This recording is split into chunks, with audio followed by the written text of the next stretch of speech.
നമുക്കറിയാം ഡാറ്റ സ്ട്രക്ചറിനെ രണ്ടായിട്ട് ഡിവൈഡ് ചെയ്തിട്ടുണ്ട്, ലീനിയർ എന്നും നോൺ ലീനിയർ എന്നും. അപ്പോൾ ഇതിൽ ലീനിയർ ആയിട്ടുള്ളൊരു ഡാറ്റ സ്ട്രക്ചറിനെയാണ് ഞാൻ ഇന്നിവിടെ എക്സ്പ്ലെയിൻ ചെയ്യാൻ പോണേ, സ്റ്റാക്ക്.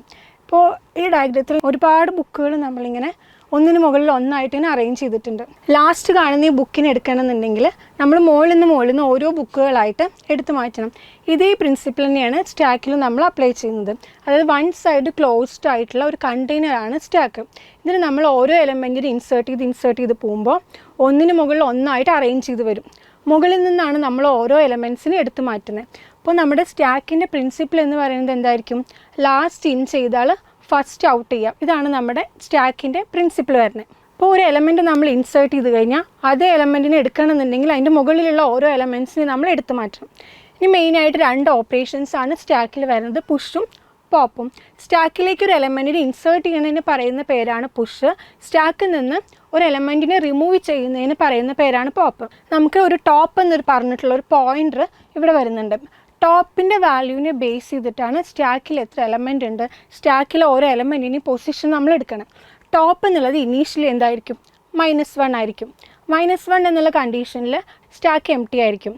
ടോപ്പിൻ്റെ വാല്യൂ മാക്സിമം സൈസ് -1 ആയി നിൽക്കുന്ന കേസിലായിരിക്കും സ്റ്റാക്ക് ഫുള്ളായിട്ട് വരാം. നമ്മൾ പുഷും പോപ്പും പറയണമെന്നുണ്ടെങ്കിൽ രണ്ട് കണ്ടീഷൻ ആദ്യം അറിഞ്ഞിരിക്കണം, ഓവർഫ്ലോയും അണ്ടർഫ്ലോയും. ഓവർഫ്ലോ എന്ന് പറഞ്ഞാൽ സ്റ്റാക്ക് ഫുള്ളായിരിക്കുന്ന കണ്ടീഷനെയാണ് നമ്മൾ ഓവർഫ്ലോ എന്ന് പറയുന്നത്. അതുപോലെ തന്നെ അണ്ടർഫ്ലോ എന്ന് പറഞ്ഞാൽ സ്റ്റാക്ക് എം ടി ആയിട്ടിരിക്കുന്ന കണ്ടീഷനെയാണ് അണ്ടർഫ്ലോ എന്ന് പറയുന്നത്.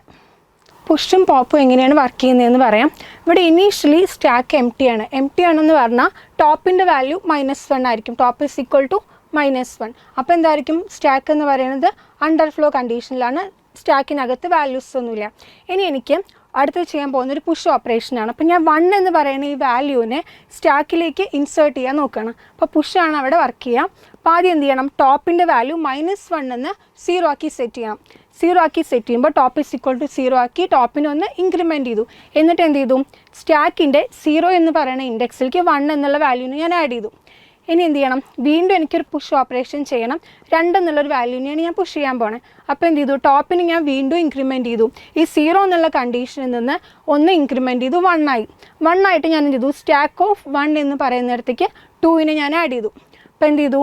1, 2 എന്ന് പറയുന്ന രണ്ട് വാല്യൂസ് ഇവിടെ ആഡായി. ഇനി എന്താ?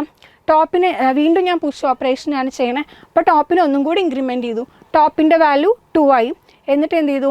സ്റ്റാക്ക് ഓഫ് 2 എന്ന് പറയുന്ന ഇൻഡെക്സിലേക്ക് ഞാൻ 3നെ ആഡ് ചെയ്തു. ഇതാണൊരു പുഷ് ഓപ്പറേഷൻ വരുന്നത്. ഇനി ഞാൻ ഇൻസേർട്ട് ചെയ്ത 1, 2, 3 എന്ന് പറയുന്ന വാല്യൂസിനെ പോപ്പ് ചെയ്യാനാണ് പോകുന്നത്. പോപ്പ് ചെയ്യാന്ന് പറഞ്ഞാൽ സ്റ്റാക്കിൻ്റെ ഉള്ളിൽ നിന്ന് റിമൂവ് ചെയ്യാം. അപ്പോൾ എന്ത് ചെയ്യണം? ആദ്യം ടോപ്പിന് ഒന്ന് ഡിക്രിമെൻറ്റ് ചെയ്യണം. അതിനാണ് പോപ്പ് എന്ന് പറയുന്നത്. അപ്പോൾ ടോപ്പിനെ ഒന്ന് ഡിക്രിമെൻറ്റ് ചെയ്യുമ്പോൾ ഇപ്പോൾ ഫസ്റ്റ് കിടക്കുന്ന ഈ 3 എന്ന് പറയുന്ന വാല്യൂ റിമൂവ് ആയി പോകും. ഇതാണ് പുഷും പോപ്പും ഓപ്പറേഷൻസ് വരുന്നത്.